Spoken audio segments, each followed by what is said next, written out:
السلام علیکم ورحمۃ اللہ وبرکاتہ۔ محترم حضرات، اللہ جل شانہ نے ہم کو یہ حکم دیا ہے کہ ہم اپنی اصلاح کریں۔ اصلاح کے لیے ہم اپنی فکر کریں کہ ہماری اصلاح ہو جائے، اور ایسے لوگوں کے پاس جائیں جو اصلاح کرنے والے ہیں۔ بیمار آدمی جب وہ یہ سوچتا ہے کہ میں بیمار ہوں تو وہ ڈاکٹر کے پاس جاتا ہے دوا لینے کے لیے، اور اپنا علاج کرواتا ہے اور پرہیز کرتا ہے تو وہ صحت مند ہو جاتا ہے۔ اسی طرح سے جو شخص یہ چاہے گا کہ میری اصلاح ہو جائے، اور وہ ان لوگوں کے پاس جائے گا جن کے ذریعے سے اصلاح ہو سکتی ہے، اور ان کو جا کر یہ بتلائے گا کہ میرے اندر یہ بیماری ہے اور میں اس کی اصلاح کروانا چاہتا ہوں، تو اس کی اصلاح ہو جائے گی۔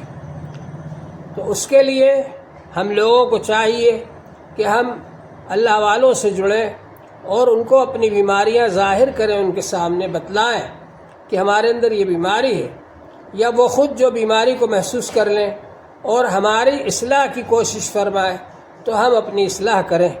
سب سے زیادہ ضروری ہے اصلاح نفس کی اصلاح ہونا چاہیے، دل کی اصلاح ہونا چاہیے۔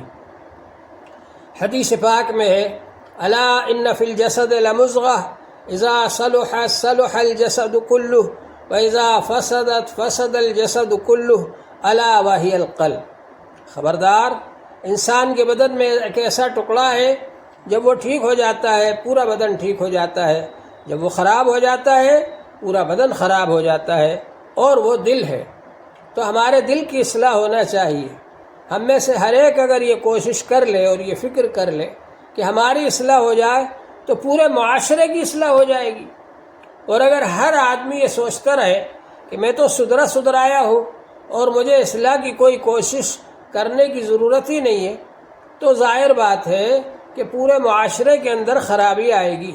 اس لیے ہر آدمی اپنی اصلاح کی کوشش کرے اور یہ چاہے کہ میری اصلاح ہو جائے، اور اس کے لیے بزرگوں سے جڑے اور ان سے تعلق رکھے اور ان کے سامنے اپنی بیماریاں ظاہر کرے کہ میرے اندر یہ خرابیاں ہیں، ایسی ایسی عادتیں ہیں، اور میں اس کی اصلاح کروانا چاہتا ہوں، تو اس کی اصلاح آسانی سے ہو سکتی ہے۔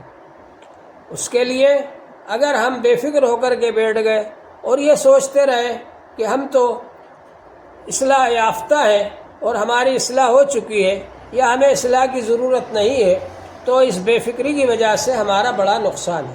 صحابہ کرام بڑے فکر مند رہا کرتے تھے، اور حضور پاک صلی اللہ علیہ وآلہ وسلم کے سامنے اپنی جو دل کی کیفیت ہے اس کو ظاہر کیا کرتے تھے، اور اپنے اعمال کو ظاہر کیا کرتے تھے، تاکہ حضور پاک صلی اللہ علیہ وآلہ وسلم جو اصلاح فرمائے اس کے مطابق وہ آئندہ عمل کر سکے۔